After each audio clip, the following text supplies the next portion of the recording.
بسم اللہ الرحمن الرحیم۔ السلام علیکم، میں ہوں عمران احمد اور آپ دیکھ رہے ہیں میرا YouTube channel AIO audio books. پیش خدمت ہے اس کتاب کا اگلا حصہ، تو چلیے شروع کرتے ہیں۔ ابو طالب کو توڑنے کی کوشش، اور اب سلبی آزمائشوں کا سلسلہ بھی شروع ہو گیا۔ قریش کے گھاگوں کی مجلس نے طے کیا کہ اس کے لیے زیادہ لمبی چوڑی کوششوں کی حاجت نہیں، بلکہ ان کی ظاہری آنکھوں کے سامنے اس کی جو سب سے بڑی چٹان تھی، جس پر اگرچہ وہ خود ٹیک لگائے ہوئے نہیں تھا، لیکن وہ یہی باور کرتے تھے کہ اس کی سب سے بڑی ٹیک اس کا چچا ابو طالب ہے، طے کیا گیا کہ بس اسی چٹان کو جس طرح بن پڑے کسی طرح اس کے قدموں کے نیچے سے سرکا لو۔ یقین تھا کہ اسی کے ساتھ وہ اور اس کا دعویٰ دونوں ہی سر بس سجود ہو جائیں گے۔ جو کچھ ممکن تھا اس مقصد کے حصول کے لیے انہوں نے کیا۔ ابتدا میں انہیں کچھ مایوسیاں ہوئیں اور اچھی خاصی مایوسیاں ہوئیں، لیکن واقعے میں وہ کس طرح پر کھڑا ہے اس کے عینی شاہد کس طرح پیدا ہوتے اگر ابو طالب اپنی 40 سال کی محنت و محبت کو برباد کرنے پر آمادہ نہ ہو جاتے۔ تاریخ نے اس دردناک مرکے کی تصویر محفوظ رکھی ہے، جس وقت اپنے گودوں کے پالے ہوئے یتیم بھتیجے کو لڑکھڑاتی ہوئی آواز میں آپ دیدہ ہو کر ابو طالب کہہ رہے تھے، مجھ پر اتنا نہ لا دو جسے میں اٹھا نہ سکوں۔ قریش کامیاب ہو گئے، چٹان لڑک گئی، لیکن قریش ہی نے نہیں بلکہ دنیا نے دیکھا کہ جس کو گرانے کے لیے یہ کیا گیا تھا وہ جہاں تھا وہاں سے ہلا بھی نہیں، صرف آواز آ رہی تھی کہ کہنے والا کہہ رہا ہے، خدا کی قسم، میرے داہنے ہاتھ میں آفتاب اور بائیں میں ماہتاب اگر اس لیے رکھ دیا جائے کہ میں اس امر کو اپنے ہاتھوں سے چھوڑ دوں تو یہ نہیں ہو سکتا۔ یہ تو ان کی ایجابی کوششوں کی امید دبی چھپی چنگاریوں کو آخری طور پر بجھانے کے لیے فرمایا گیا، اور اس کو تو وہ دیکھ بھی چکے تھے۔ آفتاب و ماہتاب تو ان کے پاس تھے نہیں، لیکن جو کچھ بھی تھا سب کو دے کر مایوس ہو چکے تھے۔ باقی اب جن سلبی اور ایذائی مہموں کا انہوں نے آغاز کیا تھا اس کے متعلق بھی قطعی لفظوں میں اعلان کر دیا گیا، یہ کام پورا ہوگا یا میں اس میں مر جاؤں گا۔ کام تو پورا ہونے والا تھا اور اس میں شک کی گنجائش ہی کیا تھی، لیکن دے کر تو تم دیکھ چکے ہو، اب لے کر دیکھو، اچھی طرح دیکھو۔ اس سلبی امتحان کی راہ میں جان تک کی بازی لگا دی گئی، اور یہی مطلب تھا، یا میں اس میں مر جاؤں گا یا مارا جاؤں گا۔ سنگ دل سیاہ سینہ جانچنے والوں نے پھر کیا اس سلسلے میں کہیں رحم کھایا؟ جو کچھ کر سکتے تھے سب کچھ کر رہے تھے، لیکن ان کا کہیں دل دکھا؟ عزت پر، آبرو پر، جسم پر، جان پر حملوں کی کوئی قسم تھی جس کو انہوں نے باقی چھوڑا؟ یقیناً ان کے ترکش میں کوئی ایسا تیر نہ تھا جو چلنے سے رہ گیا۔ نکاحی بیٹیوں کو طلاق دلوائی گئی، سر پر خاک ڈالی گئی، راہ میں چہرہ مبارک پر بلغم تھوکا گیا، نعوذ باللہ، گردن مبارک میں پھندا لگایا گیا، شیب ابی طالب، اور آخر میں سب جانتے ہیں کہ کھانا بند کیا گیا، پانی بند کیا گیا، زندگی کے تمام ذرائع روکے گئے۔ 1 ماہ نہیں، پورے 3 سال تک ابی طالب کی گھاٹی میں اسی طرح رہنے پر مجبور کیا گیا، خود ان کو مجبور کیا گیا، اور ان کے ساتھ بوڑھے ابو طالب اور معصوم بچے، ناتواں عورتیں جو بنی ہاشم اور چند دوسرے خاندانوں کی تھیں، اسی حال میں ڈالے گئے۔ وہی فطرت رحیمہ و رؤوفہ جو انسان تو انسان کسی جانور کے دکھ کو بھی دیکھ کر تڑپ جاتی تھی، اس کے لیے آزمائش کی کیسی گھڑی تھی کہ ننھے ننھے بچے اس لیے بلبلاتے تھے کہ ان کی ماؤں کی چھاتی میں دودھ نہیں ہے۔ 8 10 دن ان کے منہ میں اڑ کر کوئی کھیل بھی نہیں پہنچتی ہے۔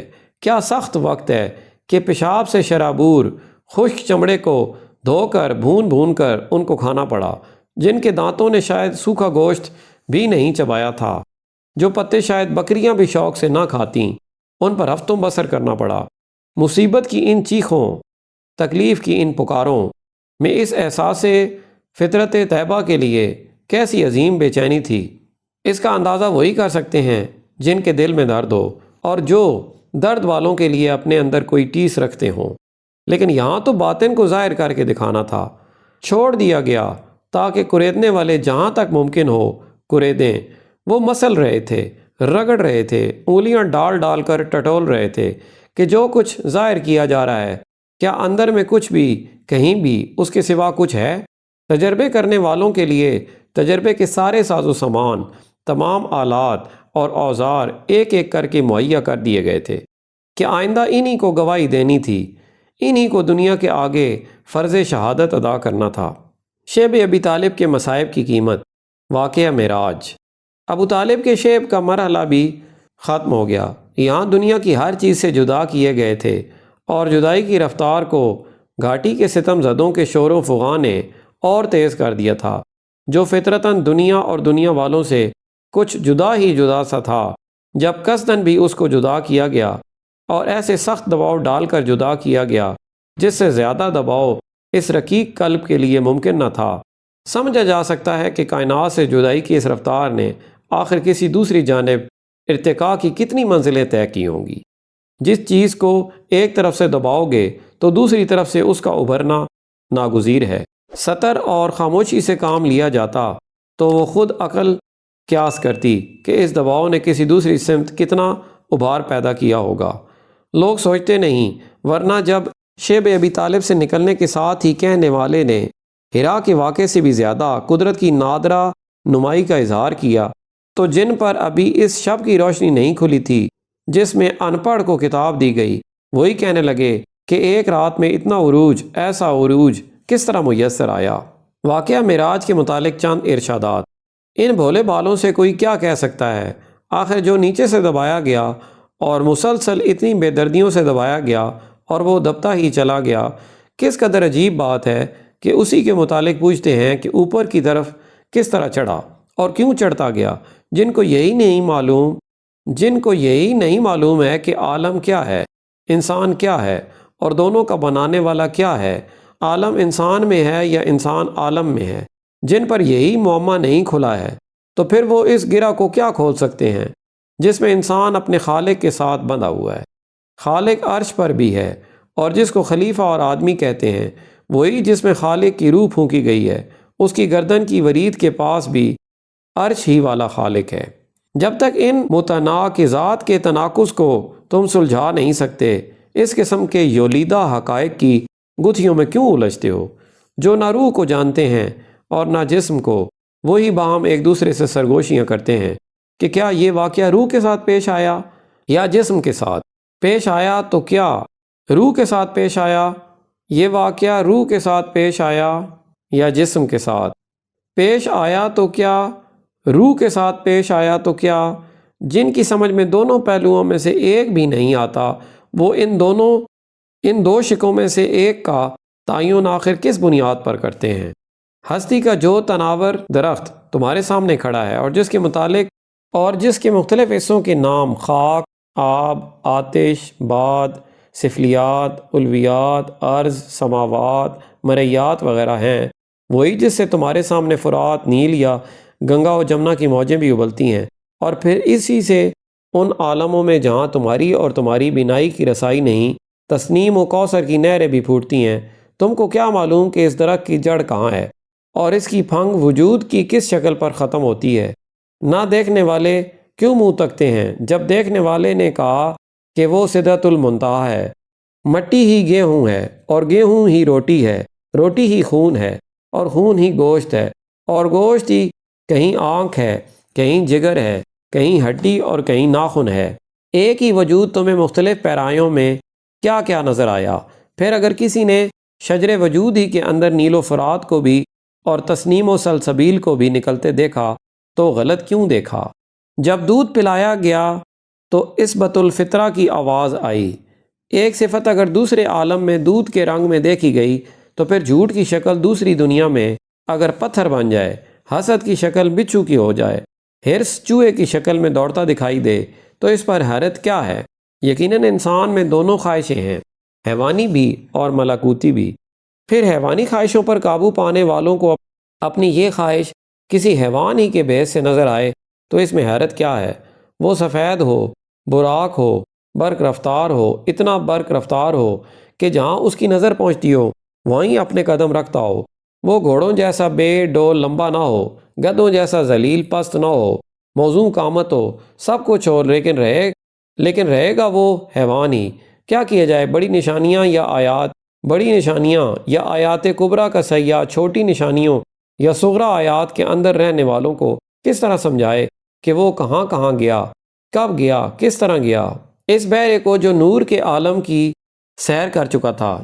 جب آواز کی اس دنیا میں چلنے کے لیے کہا گیا، جو موروں کی جھنکاروں، شیروں کے ڈکاروں، چڑیوں کے چہچہوں، چکوروں کے کہکہوں سے معمور تھی، تو اس نے پوچھا کہ آواز کی دنیا کتنی دور، کس پر، کتنی دیر میں پہنچا جا سکتا ہے؟ حالانکہ کان کا پردہ اٹھا اور یہ سارے سوالات کافور تھے۔ جس کے صدر کا شرح ہوا، جس کا سینہ کھولا گیا، جس کے ظاہری آواز کے ساتھ باطنی احساسات بھی جگا دیے گئے، لوگ اس کو سن کر پریشان کیوں ہوتے ہیں؟ حالانکہ جن کے لطائف و اسرار صاف ہیں، اور ان لطائف کو تو تقریباً ہر شخص صاف کر سکتا ہے، ان سے اگر پوچھا جاتا تو اس کی تصدیق کرتے۔ اور بات یہ ہے کہ جو کچھ دکھایا جانے والا تھا، کیا ہوا اگر کسی خاص شان میں وہ کچھ دن پہلے دکھایا گیا؟ ہزارہا پیغمبروں سے کل 8 پیغمبروں، اور ان میں بھی آدم سے شروع ہو کر معمار کعبہ حضرت ابراہیم علیہ السلام کی زیارت پر اس شخص کی ملاقات کیوں ختم ہوئی جو آدم کی طرح اپنے وطن سے ہجرت کر کے مدینہ پہنچا؟ اور جب مکہ فتح ہو گیا اور اس کا کام بھی ختم ہو گیا، جس نے دیکھا اور جنہیں دکھایا گیا، دونوں کی زندگیوں پر غور کرو، نظر آئے گا کہ جو ہونے والا تھا وہ کسی رنگ میں اس وقت ہو رہا تھا۔ حالانکہ انہی واقعات کے سلسلے میں جب صرف زندگی نہیں بلکہ امانت کبریٰ کی زندگی اقصیٰ کی مسجد میں دکھائی گئی، تو اس وقت 8 ہی نہیں بلکہ دنیا کے سارے پیغمبر اس امام کے پیچھے کھڑے نظر آئے جو نوع انسان کا سب سے بڑا امام ہے، صلی اللہ علیہ وسلم۔ سچ یہ ہے کہ جس کو سچا مانا گیا اس کے ہر سچ پر دلوں میں شک کا غبار یقین کرو، اور سچ یہ ہے کہ جس کو سچا مانا گیا اس کے ہر سچ پر دلوں میں شک کا ابھار، اور یقین کرو کہ اس ماننے کا ہدایتاً انکار اور اس ایمان سے یہ قطعاً ارتداد ہے۔ مرتد ہوا جس نے انکار کیا، اور صدیق ٹھہرا جس نے اقرار کیا۔